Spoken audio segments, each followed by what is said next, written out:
I'm Chantal Ambrose. I am a dentist and I host a podcast that shares the highs and the lows of the most resilient healthcare businesses.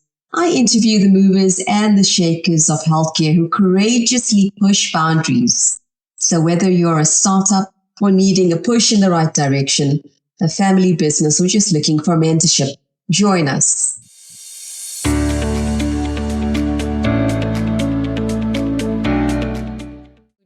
Dr. Ismail today, who is yet another mover and shaker on our show, Behind the Smile, where we talk to all of the formidable businesses that have been resilient and profitable and ethical and has been able to offer healthcare services throughout South Africa and beyond. The secrets behind how they keep going. So, welcome, Faima, to the show. Good evening, and thank you so much for having me on your show. It's absolutely a privilege to have you on. You are a dentist, you're a philanthropist, you're a businesswoman. You know, you've gotten so many accolades. You are now even a movie star. How do you be a mom as well as a businesswoman, as well as thinking about now oral health care? What are the secrets behind your success? I think as women, there's nothing that we cannot achieve. So once we put our mind to something, and I'm that type of a person, if I put my head, I have to make sure I get it done, come what may. And once I have this goal and this vision, I make sure I follow through with it. And I think you just need to be really focused, disciplined, and motivated, and nothing is impossible. So, even though, as you said, I'm a mom and businesswoman, philanthropist, but I try to balance everything. And having a balanced lifestyle and putting everything into perspective, you can achieve what you would want to. So that's amazing, Faima. I often hear people say that as women, it is a struggle because we're not only growing our practices and we're not only seeing to our patients, but we are growing families. So, what would your daily go to be? How do you gain your balance? How do you make sure that there's time for yourself, there's time for your family, there's time for your businesses? How are you doing it all? So some people would think I'm really crazy because my day is really, really busy. And my most productive time, to be honest, is from 4:30 a.m. to 7:30 a.m.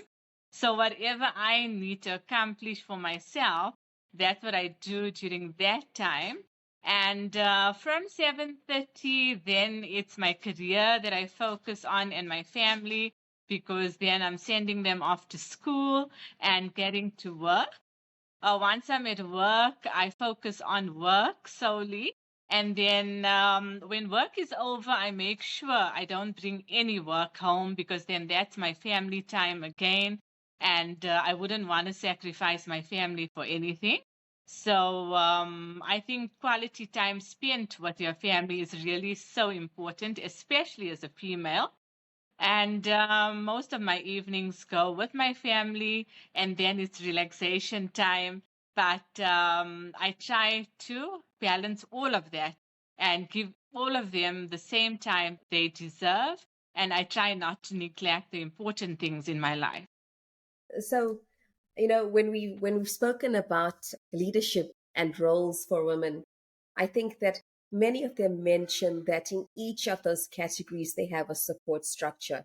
So, can you give our audience a little bit of an idea of what your support structure would look like if they were aiming to do what you're doing? Okay, so I'm fortunate enough at home. I do still have my parents that are alive and they're still fit and healthy. And they really help me out a lot with my household chores and my children. And then I have a supportive husband as well, which plays a big role in my life. My family have realized that my life is extremely busy and hectic, and I need to juggle a lot of things. I need to attend events, be at a few places in one day. So they've adjusted to that. But like I said, fortunately, my parents, my helpers at work, I also have my staff So they all play such an important role in my life. I could never do it without them. And even though we think we can do it by ourselves, we can't. We need to delegate certain tasks, and we need to make our lives easy so that we are able to achieve our goals and dreams. I'm wanting to know, what does your dream team look like? Because I think that behind every single successful healthcare practitioner out there, there is the dream team. Could you tell us your journey of how did you choose the right people to do the right kind of job for you? And how do you delegate their roles in order for that part of your life, once you leave it, you don't have to take it home? Okay, so I make sure that communication is key, and my staff at work, and even when I do go to events, I take someone along with me, and they understand their job role as well as mine, and what we want to achieve as a team. And I always motivate and inspire them, and we encourage one another. We have meetings all the time just to see what our goals are for that week. And we make sure that we focus on them, and we get things done together. But like I said, communication is key, and you need to have an understanding, and you need to make sure you delegate things accordingly. So a lot of the other speakers, they were just telling me a little bit about it's not all so rosy, and we can't expect that every day is going to go well, that through our successes, there are always obstacles. And I'd love for you if you can just tell us a few of the hardest things that you've had to go through to establish where you're at right now. Okay, so I think for me, the hardest part was my dream had always been to launch the We Care for Oral Health campaign, which I did launch recently in Africa. And by launching my campaign, I had to actually juggle my time between my dental practice as well as everybody wanting me to be at schools and at events, now giving off my time because I launched this campaign, and they see me all the time on social media. So I need to actually be at so many places in one day, which is really, really something difficult to juggle. And people can't understand, how do I do that? So how am I able to run a dental practice, see patients, at the same time go to schools and talk to our youth, educate and empower them? And in the evening, sometimes I'm at an event talking on women empowerment. So, how do I do all of this in one day? So, it is very difficult to actually achieve this. But initially, you faced with these obstacles, and once you go through the process, you learn how to manage your time, how to manage your day. Eventually your staff and your patients, they get accustomed to what you're actually doing, and you work around all of this, and it all starts falling into place. And that's when you actually get your sanity back and you enjoy what you're doing. Like last week, for some strange reason, was careers day at all the schools. And like on a Thursday, which I usually reserve my time to do these school visits, usually I do maybe 2 or 3 schools on a Thursday. And last week it was like 10 schools on one Thursday morning. And it was like crazy. My car was actually like a wardrobe because I had 10 different color scrubs. And from school to school, I was running, changing clothes. And I was wondering, like, how am I going to ever get through the day? But like I said, once you start just organizing your time, and you have to work strictly on time. That's really my go-to, is I need to be on time all the time. So nobody can delay me, and things just fall into place. And at the end of the day, you wonder, like, how did I actually do it? But once you put your mind to it, you can do it. I love that you are so inspiring and so motivated. And, Even from speaking to you, I think you're so positive in your mindset that it's really no wonder to me how it is that you accomplish so much, because I can see that your determination is almost always led by your positivity. Like I just got an email just now from one of the radio stations to say if at 7:20 a.m. tomorrow I can do an interview for one of the programs that they're having on health matters. And now I'm thinking to myself, but tomorrow is my Love Club day for the kids. Oh And at no. 7:20, I'm in the car. So how am I going to do this? So I even messaged them to say, do you think while I'm in the car, I can actually do the interview? And they said if I can manage, then well and good. But fortunately, they said they have another slot, which is at 8:50 a.m. So I managed to get into that slot. But I was also prepared to do the 7:20 a.m. slot. Have that drive and passion. Nothing can actually deter you from reaching that goal. Yeah, I see that, because I think that the difference between success and failure for many people is what they're willing to do. And Yeah, a lot of people would just say, no, that's yeah, not going to work for me. I'm so sorry, I'm not able to do it. And they miss the opportunity. But not only do they yes. miss the opportunity, often it's something where it's bigger than what you think. You can reach so much. So we want to know from you, what do you consider to be your formula for success? So my formula, I think, is time management and balance, as well as motivation. And you just need to have that zest for life. So you need to always feel motivated, and you would always, for me, it's always to inspire and empower other women.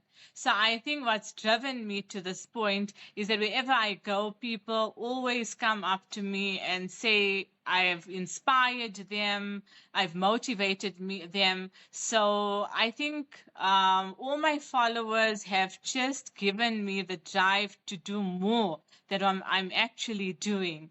And you don't realize how many lives you actually touch. Even you might be just doing a simple act of kindness and thinking nobody is actually watching. But little do you realize you're just walking in the street and all of a sudden someone comes running up to you to say, but I saw you doing this, or I saw you doing that, and I want to be like you one day. And can I join you when you go on these drives, charity initiatives? And I think that has just made me do more than what and I actually want to do more because it's just been so life changing to people on the whole. Yeah, that's fantastic. Can you share with us some of the initiatives that you're currently involved with, so that we get a better idea of what it is and what your reach is like right now? Okay, so when COVID started, that's when I actually started my school campaigns. And initially, it was just one or two schools. And that's when my social media page also started, because nobody actually knew who the dentist was during COVID, because we were all fully geared with our suits and that you could only see through our eyes. And I just put a post up on who the dentist actually is, because I feel I am the brand of my business. Mm-hmm. And then I would just give a motivational tip, and I put a school visit on my page as well. And eventually, people were becoming more and more excited to see more of my posts and stories. And every day they would message, please continue posting. And I would just carry on. And then eventually, so I never ever contact any of the schools for any visits. And like this year alone, over 70 schools contacted me to come to them to give talks on oral health, career guidance, just to motivate and encourage our youth. So initially it was just the Gauteng region, and it has actually gone to Durban, Cape Town, and I'm hoping it goes across South Africa. And Lesotho and Botswana also contacted me, so that's also in the pipeline. So I think that's how my audience actually grew, and they just feel so excited when they see how interactive I am with the children, and what a special place they have in my heart. So my main focus is the We Care for Oral Health campaign, and it is growing tremendously. That's where I dedicate my time, and it's completely voluntarily done. So I don't get paid for any of this. And also, what really motivates me is going to the underprivileged and rural areas. That's where I get most of my satisfaction from. Besides which support local and international charities, so yearly I have this fundraising event, and we have various beneficiaries, and we support cancer, war-stricken areas. So it's various initiatives that we support. So I just feel local also has a lot that we need to give back to. And it's so important for me. And it all started with women empowerment and during Women's Month. So it's also to give back to women in our society. I'm also the chair lady of the South African National Women's Forum in Houghton, where we also take part in various community initiatives. And I'm secretary of the Mteni Muslim Association in Soweto. My dad has been a doctor there for the past 44 years. So we've always been to the rural and underprivileged areas. So that's where my philanthropy actually started. That's amazing. So we talk about succession and we talk about succession plans. And I think anyone that has had a dad or a mom or a family member and you grew up in that a sort of home of understanding how practice works and how that sort of moves into a business, but also a place where you can help people. So tell us a bit about that. How did you learn from your dad's business that this is what you want to do in life? Was it a calling? Okay, so my greatest inspiration has definitely been my mom and dad. So my dad being a medical doctor, and like I said, for the past 44 years in Soweto, he was one of the very few non-Black doctors that actually started in the townships. That was when the townships were burning, and the wounded would come into his surgery. He wouldn't even charge them for his services, and he rendered it more as a community initiative than actually a business. And for me, that's what really stood out. And growing up as a child, like on weekends, we wouldn't really just go out and buy luxuries or just enjoy ourselves. He would always take us into the townships. We would, even if it was sandwich that we made and gave to the kids in Soweto, that's what we would do as kids. So from childhood, he introduced us to helping people and charity. And I think that for me has always been something that I did since I was a child, and I carried on. So when I became a dentist, I actually wanted to integrate my profession with the charity initiatives that I did. And that's how the We Care for Oral Health campaign came about. And a basic thing like a toothbrush and toothpaste, which we take for granted and which we actually think every household has. You would be surprised when I go to these areas, they can't even afford basic necessities like this. So all of this I was funding on my own and handing out the toothbrushes and toothpaste. And this year I actually needed more help and support. And I emailed Colgate to see if they could actually help me out because it was becoming a little bit of a stress for me. How do I actually give these children what they require? So they also told me they won't be able to fund all the initiatives that I do, but wherever they can assist, they will do. And I would like to bring more people on board to actually help me fund this because it's not something that affects only women, it affects everybody. And it affects men, women, children, so it's everyone across the board. And oral health, we little do we realize it plays such an important role in our life, and it affects our overall well-being. So it's so important to educate people on their oral health. And when I go out into these places that have never had these facilities or these necessities, they're actually so grateful that someone has actually come out to them. And the feeling of satisfaction and warmth that you feel after this just brings smiles to so many people, and it's so rewarding. So for me, that's what actually has made my profession more exciting and wanting me to do more. When I go to these underprivileged areas, I don't only take toothbrushes and toothpaste, I beat apple, a banana. So I'm also trying to integrate healthy eating habits so that they are aware of what they should eat and what shouldn't they. So I've also started a charity group where sometimes when I do go to these areas, I try and ask people to come on board to fund some of them so that I can reach more people and it benefits a lot of people in the long run. Now, we want to know, where can people contact you? How do they get hold of you? Okay, so at the moment, they can contact me on my Instagram page, Dr. Fahima Ismail, and they could also WhatsApp me. Maybe they could get my details from you. You Okay. could put it up. Okay. And they welcome to join me on many of my initiatives that I go. So I have created a WhatsApp group as well. So any charity initiative that I do have, I post onto that group, and there's no obligation. Nobody needs to feel that they have to help me. And whichever project might suit you, it doesn't have to be monetarily, just to give of your time. It will make such a difference. And like I said, I don't want to impose on anybody. It has to come from the heart. Charity is a calling. It's something which you need to enjoy, you need to love.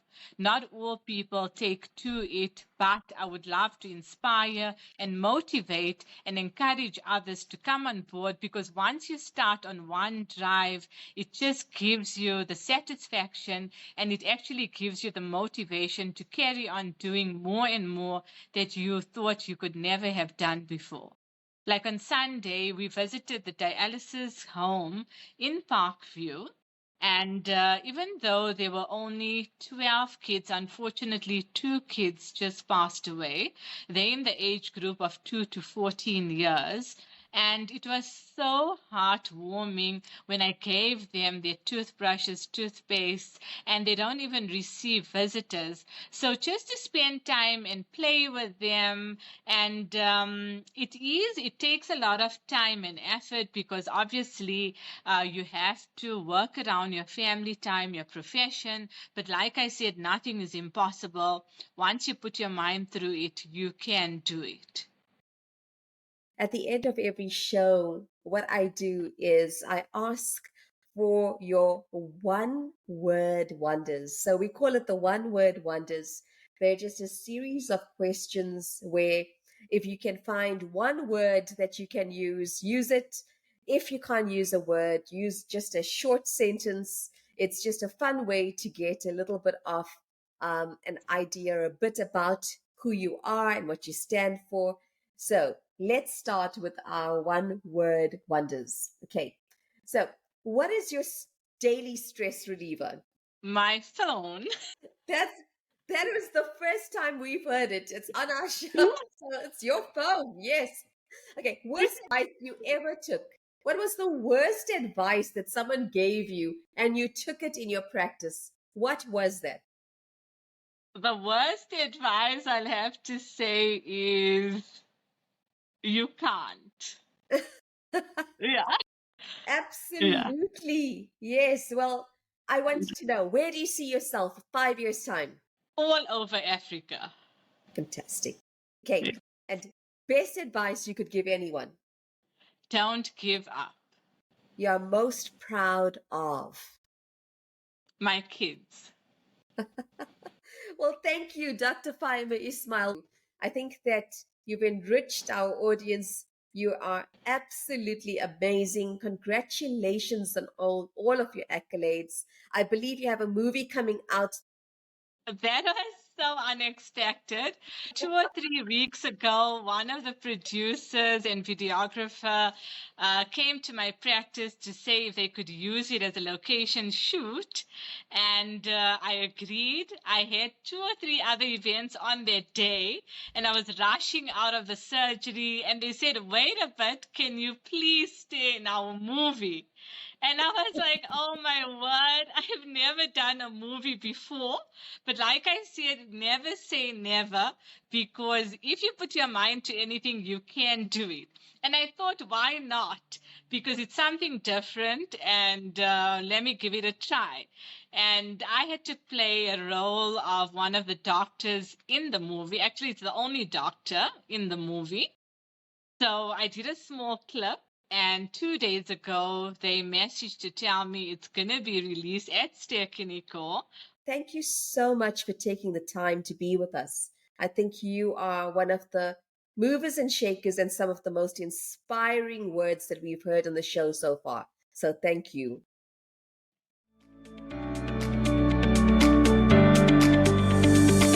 I've covered starting up and how to turn your vision into a business. And in our future episodes, we look at leadership, we look at multi-practice success. Now, I'm grateful for you, and I would love to hear your ideas. What questions do you need answered? Please drop me a mail at behindasmile2@gmail.com. I look forward to hearing from you, and remember, you are heard, you are seen, and on this platform, you are invited. Let's make it happen together.